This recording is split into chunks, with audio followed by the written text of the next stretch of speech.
Now, cattle rustling remains a major cause of insecurity and conflict among pastoral communities, and in spite of several efforts to curb the vice, the results have been more reactive than proactive. But now there is some ray of hope after elders from Meru and Samburu counties came together to chart a way forward on peaceful coexistence among the two communities. KTN's Rebecca Mweruri has the details for us. Peace, peace, peace, and more peace.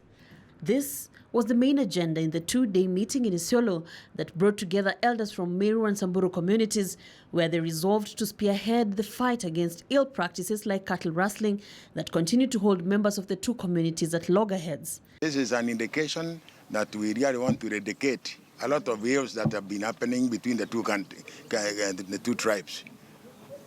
One of the most rampant issues that we have discussed here and they have almost come to agree to end this is that issue of cattle rustling. The elders equally noted that such a gathering was exactly what the nation needs in an endeavor to bring communities together and should be replicated among all other communities. They also told elders to stay away from politics and instead be a unifying factor in their communities. Elders are there to ensure that tranquility is achieved in this country, peace and tranquility. It is for the elders to bring politicians together, but it is not for the elders to initiate politics. The elders will sign an accord binding them to maintain peace, forgo cattle rustling, and form a united front so that the two communities coexist peacefully. Rebecca Mulure, KTN News. Reports from the World Health Organization indicate that over 800,000 people die of suicide annually, which equates to one suicide case every 40 seconds. In Kenya, 42% of those attending general medical facilities have symptoms of severe depression. October the 10th marks World Mental Health Day, and for the celebrations, those who are held in Machakos County, Grace Kuria now reports from Machakos Level 5 Hospital, which on average handles 150 patients with mental illness per day. Nikiwa miaka 17 nikatoka kwa nyumba ya shuleni nikarudi nyumbani. Niliporudi nyumbani nilipata dawa ambazo zilikuwa zimewekwa mahali, nikachukua nikameza. Alafu nikaenda nikajifungia kwa nyumba nikalala. Mara mingi sio kwa nilikuwa nataka kufa, but nilikuwa naona kama tu solution ya kwa kama sitakuwa hai basi hata haya mambo mengine hatakuwa yanafanyika, hakuna mtu ataona makosa yangu, sitakuwa naona makosa yangu. Nikaona maisha yangu yamefika kikomo. Nikaanza kuindulge into drugs, ndio nilikuwa nikiona nikiwa hopeless. Siku moja maisha ikanionyesha niende ninunue sumu nikunywe. Nikanunua sumu nikakunywa. Angelica and Shadrach represent just a small fraction of the many Kenyans who have at some point in their lives attempted suicide. Hence, why part of the message during Thursday's commemoration of World Mental Health Day was avoid premature death. 45-year-old Jacinta Mange has had bipolar disorder for 23 years now, since 1996. I had a boyfriend who stressed me a lot. He used to bring ladies in the house, so I started overthinking, and that made me get confused, and I was not able to do the normal duties any longer. Wakati mingi nilikuwa tunajihisi kuwa sipendwi na wazazi, kwa sababu mara ni mimi wa kwanza katika familia yetu, kwa sababu na pia nikawa na responsibilities mingi kwa nyumba, ni mimi naosha, ni mimi nafua, ni mimi nafanya mambo mengi kwa nyumba. Pia watoto wakikosa ni mimi naulizwa. Sasa ikawa kutokana na ile hali nikawa najisikia kuwa sipendwi. Like you've heard, the trigger may be anything. Now, the message at Machakos Level 5 Hospital was simple. We've seen men who are able to live well because they are loved by their wives. We have seen children with very strong egos because the families that they come, they support, they even appreciate when they do things. But whereby the families are filled with don'ts, whatever the child does, it is against the family people. Those children will never be able to trust anyone around them. It is high time we need to stop the stigma against mental health and suicide, because we just need to, mental health is just a a disease like any other condition which can be prevented, can be treated, and then one of us can get it. Watu wengi wamepitia mengi na pia hata ukifa sio kuwa ati maisha itakuwa yani utakuwa umepata nafasi mzuri. Hiyo itakuwa tu umetoka, umeenda na watu wale wengine wataachwa wakiishi. Na pia usipojua utaweza kuishi maisha mazuri na upate kujua vile unafaa kufanya. Do not be afraid to seek any mental services you may require, for someone once said, your mental health is more important than the test, the interview, the lunch date, the meeting, the family dinner, and the grocery run. Take care of yourself. Grace Kuria, KTN News. In politics, Taita Taveta leaders and residents have expressed mixed reactions following Wednesday's decision by the County Assembly to impeach Governor Granton Samboja. The members of the County Assembly, while impeaching Samboja, accused him of gross misconduct and abuse of office. About 4 months ago, Samboja kicked off a process to dissolve the county government after a standoff between MCAs and the executive over the budget. Here's Jesse Rogers with that report. We are not interested in a dialogue yenye nyinyi mshaketi mkapanga mkasema acha tuwadae hawa jamaa kidogo waingie box, alafu wakishaingia box kuwe na amani kwa mwezi mmoja, alafu baada ya mwezi mmoja tuanze kuimpeach mawaziri wote, tuanze sijui kufanya nini. Sasa badala ya kwenda hiyo ruti ndefu, si tuingie tu kwa kiwanja, wananchi wapige kura waamue.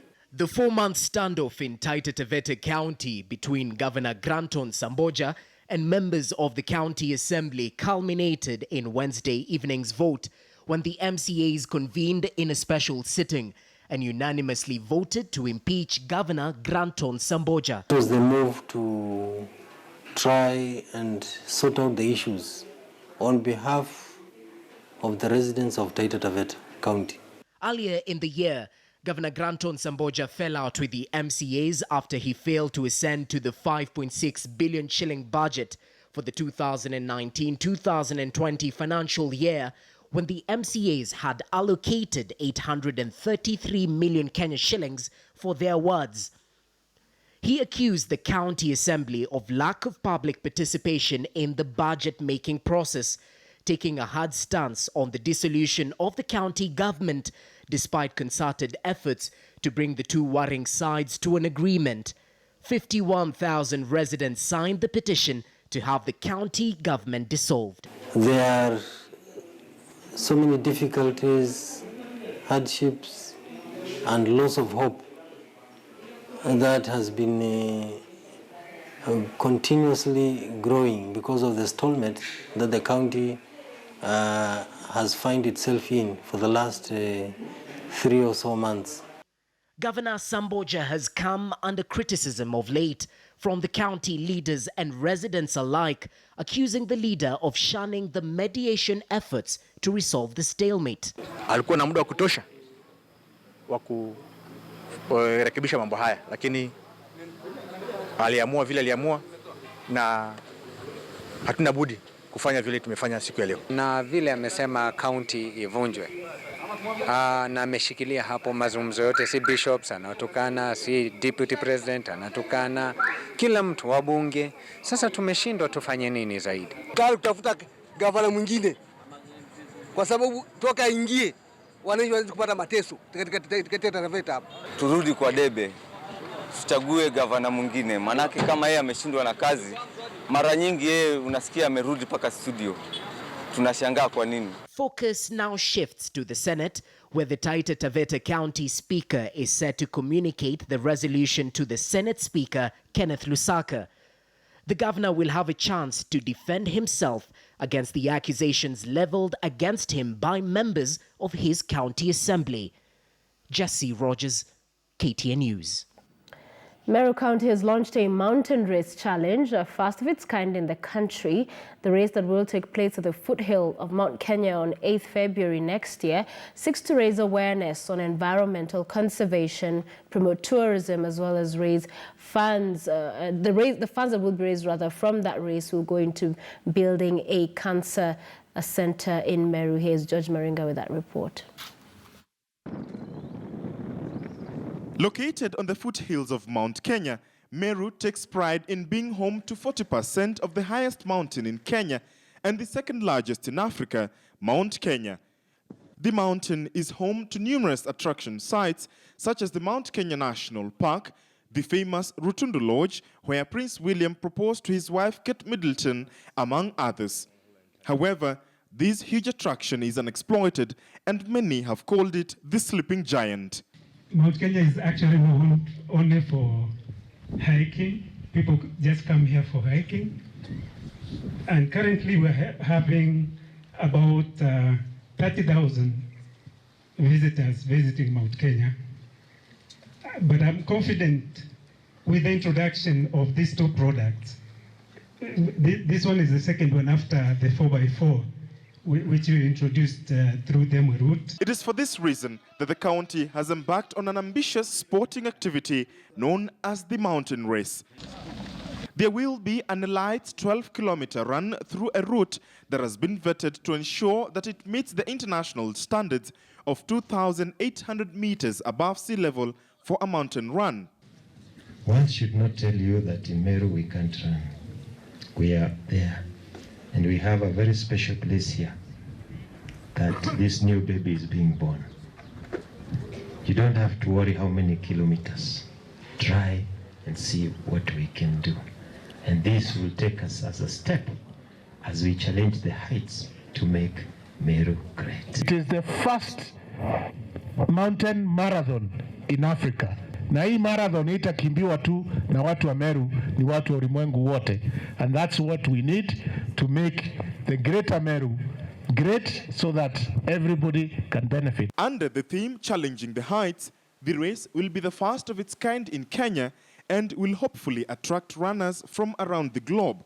Meru County hopes to attract more tourists to the region, boost the economy, as well as raise awareness on environmental conservation. The championship will provide us with an opportunity to nurture upcoming talent as we celebrate and honor our known mountain running heroes. New cancer cases being reported from Meru. This number must have increased by now, and this is unacceptable. A number of initiatives have been launched to fight cancer in our communities, and this is one of them.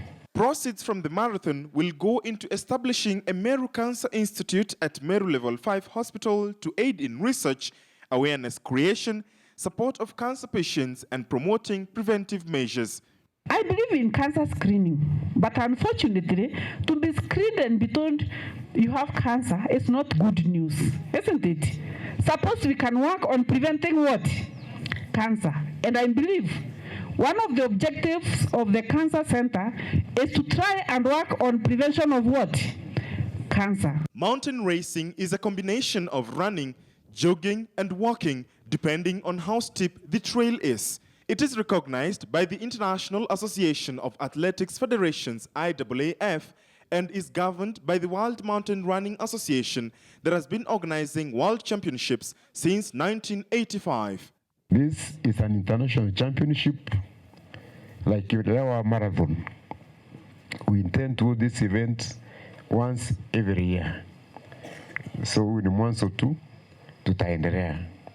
The winner of the 12-kilometer run will take home a cash prize of 500,000 Kenya shillings. George Maringa, KTN News in Mount Kenya, Meru County. Well, thank you for being with us.